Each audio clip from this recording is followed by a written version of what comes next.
Deuxième réunion du groupe international de suivi et d'accompagnement de la transition au Burkina Faso, ce lundi 30 mars 2015 dans la capitale Ouagadougou. À l'ordre du jour, le financement des élections, mais également le respect de la feuille de route de la transition politique. Il reste à ce jour 20 milliards de francs CFA à mobiliser pour la tenue du scrutin présidentiel prévu en octobre 2015.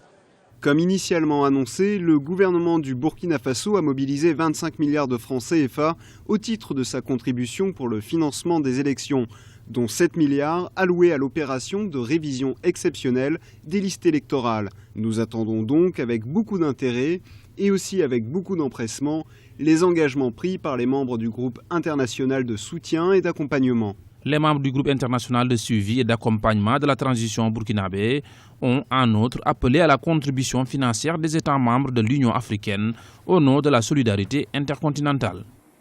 La tradition au Burkina, c'est que les élections ont toujours été financées sur financement propre de l'État burkinabé, ce qui était une bonne tradition, j'allais dire, parce que les élections relèvent de la souveraineté des États.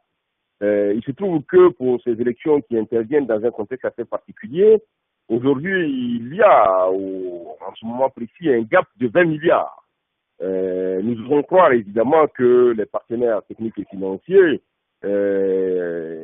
pour qui la transition burkinabé n'a pas dû impliquer beaucoup d'efforts financiers, nous devons croire évidemment qu'ils mettront la main dans la poche pour permettre évidemment à la commission électorale burkinabé, à l'État burkinabé, d'organiser les élections à bonne date. Pour le commissaire à la paix et à la sécurité de l'Union africaine, l'Algérien Ismaël Chergui, la communauté internationale devrait également venir en aide aux autorités de la transition.